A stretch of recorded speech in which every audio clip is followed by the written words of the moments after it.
की शुरुआत इस वक्त की बड़ी खबर के साथ करेंगे। सूत्रों के हवाले से इस वक्त की बड़ी खबर आ रही है, जहां मंत्रिमंडल का संभावित फॉर्मूला तय हो चुका है। बीजेपी के 15 से 16 मंत्री होंगे। सूत्रों के हवाले से ये बड़ी खबर है। जेडीयू के 14 प्लस 1 मंत्री हो सकते हैं। एलजेपी आरवी कोटे से 3 मंत्री हो सकते हैं। सूत्रों ने ये खबर बताई है।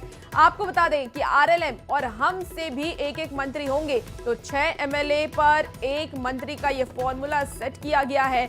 नई सरकार का फॉर्मूला करीब करीब बनता हुआ नजर आ रहा है। इस बार आपको बता दें कि एनडीए ने पूर्ण बहुमत हासिल कर ली है, बम्पर जीत हुई है और अब नई सरकार का फॉर्मूला तय हो गया है। सूत्रों के हवाले से ये बड़ी खबर आ रही है। और देखिए, पटना में सीएम आवास से सीधे हमारे साथ आनंद अमृतराज लाइव जुड़ गए हैं। आनंद, मंत्रिमंडल का फॉर्मूला अब तय होने वाला है और क्यों ना हो, क्योंकि बम्पर जीत हुई है। ऐसे में क्या लग रहा है, पहले वाले मंत्रियों को ही रिपीट किया जाएगा या किसी नए चेहरे को इस बार मौका मिल सकता है? देखिए, नए चेहरे को मौका मिलेगा या पुराने चेहरे रिपीट करेंगे, ये तो 2-3 दिनों में तस्वीर साफ हो जाएगी। लेकिन एक खबर ये भी आ रही है कि कई मंत्री जो पिछले बार के सरकार में मंत्री थे, उनका पत्ता कट सकता है। इस बार कई नए चेहरे पे दाव खेले जा सकते हैं, चूंकि दोनों पार्टियों को एक बड़ी बहुमत मिली है और दोनों पार्टियों की कोशिश होगी कि ऐसे नेताओं को आगे किया जाए जो आने वाले भविष्य में जेडीयू हो या बीजेपी हो या फिर माफ कीजिएगा, जेडीयू और बीजेपी हो, जिनके मंत्रिमंडल में पिछली बार थे, तो उनकी पूरी कोशिश होगी ऐसे मंत्रियों को आगे बढ़ाया जाए जो पार्टी को आगे लेकर बढ़ सके। इसलिए जो हमारे सूत्र बता रहे हैं कि लगभग आधे के आसपास के मंत्री का पत्ता इस पर कर सकता है। दूसरी महत्वपूर्ण बात कि एक मंत्रिमंडल का फॉर्मूला होता है। पिछली बार भी हम लोगों ने देखा था, इस बार भी जो हमारे सूत्र बता रहे हैं कि 6 का फॉर्मूला हो सकता है। अगर ऐसे हिसाब से देखें तो 15 6 के 90, अगर 15 से मल्टीप्लाई करते हैं 6 का तो 90 होता है और 89 सीट है बीजेपी के पास, तो उनके खाते में 15 सीट आ सकती है। अगर आप 84 सीट पे देखें जेडीयू को, तो 14 छक 84 वो भी होता है, तो उनके हिस्से में 14 आ सकता है। लेकिन मुख्यमंत्री की कुर्सी जो अब तक के नीतीश कुमार इसमें सबसे आगे चल रहे हैं। क्या जेडीयू के मंत्रियों में बदलाव हो सकता है? 2025 का जो फॉर्मूला होगा वो किस तरीके का होगा? देखिए, जैसे कि मैंने आपको बताया कि पिछले बार मंत्रिमंडल में कई पुराने चेहरे मंत्री बनाए गए थे, लेकिन इस बार जैसे कि मैंने आपको बताया कि जेडीयू में परिवर्तन हो सकता है। 3-4 पुराने चेहरे को हटा के नए चेहरे को लाया जा सकता है और खासकर कई ऐसे जातीय समीकरण है जिसको साधने की कोशिश होगी। अति पिछड़ा को साधने की कोशिश होगी, कुशवाहा समाज को साधने की कोशिश होगी और इसके अलावा सवर्ण की संख्या भी ठीक ठाक जेडीयू की तरफ से भी है, दलित की संख्या भी अच्छी खासी है। तो जेडीयू की पूरी कोशिश होगी कि जिस हिसाब से उन्होंने उम्मीदवार उतारे थे जातीय समीकरण को देखते हुए, उसकी तस्वीर मंत्रिमंडल में भी दिखे। और इसी वजह से मैं आपको बता रहा हूं कि इस बार नए चेहरे की भी वापसी हो, नए चेहरे को भी मौका मिल सकता है। 4 के आसपास ऐसे मंत्री हैं जिनका पत्ता कट सकता है और उनके जगह नए मंत्री बनाए जा सकते हैं। और दूसरी तरफ जो मैंने आपको बताने की कोशिश की फॉर्मूले की बात, कि 13-1 का भी जेडीयू का हो सकता है कि 13 6 78 और 1 अगर मुख्यमंत्री नीतीश कुमार बनते हैं तो फिर अगर आप मिला दें तो 84 के आसपास वो भी संख्या होती है। बीजेपी को 1 ज्यादा मिल सकता है, क्योंकि अगर उसके मुख्यमंत्री नहीं रहते हैं तो उन्हें 2 डिप्टी सीएम की कुर्सी मिल सकती है और उनके 15 मंत्री बनाए जा सकते हैं।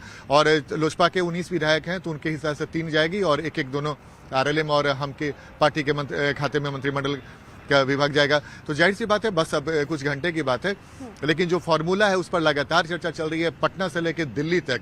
कल भी पटना में जो जेडीयू के बड़े नेता थे, इस बार महिला वोट बैंक सबसे ज्यादा रहा है। महिलाओं ने 9% ज्यादा पुरुषों से इस बार वोट डाला है और इस वजह से बम्पर जीत भी हाथ लगी है। और खासतौर पर सीएम नीतीश कुमार की बात कर लें या फिर प्रधानमंत्री नरेंद्र मोदी की बात करें, उन्होंने कहा है कि महिला वोट बैंक की वजह से हमें बड़ी जीत हासिल लगी है।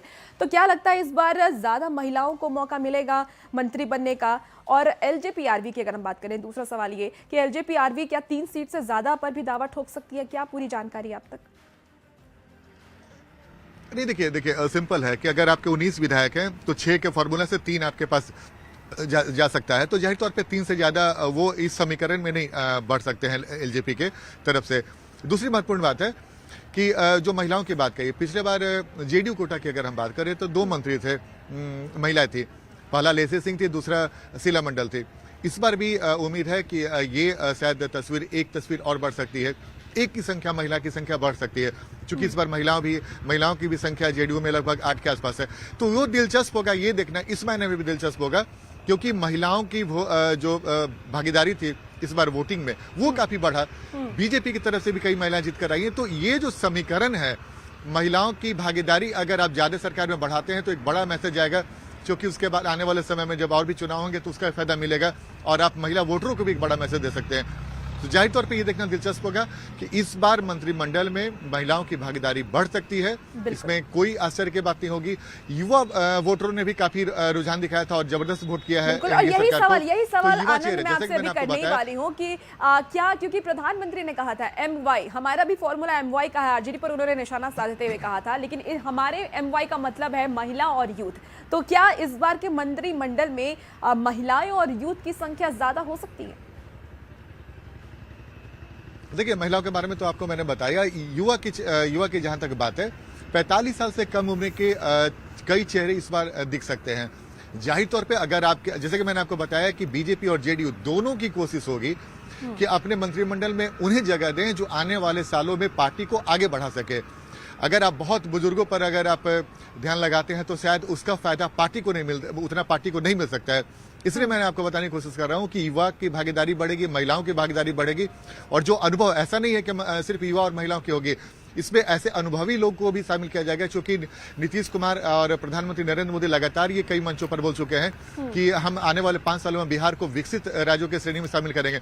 ऐसे में आपके अनुभवी मंत्रियों की भी जरूरत बहुत ज्यादा पड़ेगी। अनुभव का, युवा का, महिलाओं का ये जो पूरा समीकरण बनाया जाएगा, एनडीए के मंत्रिमंडल में वो तस्वीर दिखेगी जिसका फायदा एनडीए की सरकार आगे उठा सके। क्योंकि अगर आप अनुभवी मंत्रियों को नहीं रखेंगे तो जो सारी परियोजनाएं चल रही हैं, जो योजनाएं चल रही हैं, उसमें दिक्कत आ सकती है। इस वजह से ज्यादा से ज्यादा युवा, महिलाएं और अनुभवी नेताओं को प्राथमिकता दी जाएगी, ताकि जो नीतीश सरकार है, नीतीश सरकार का एजेंडा भी साफ है कि जैसे वाले वो 100 दिनों का एजेंडा भी सेट करेंगे, 100 दिनों में हम ये काम करेंगे, तो दिलचस्प होगा। ठीक है, बिल्कुल आनंद। और आप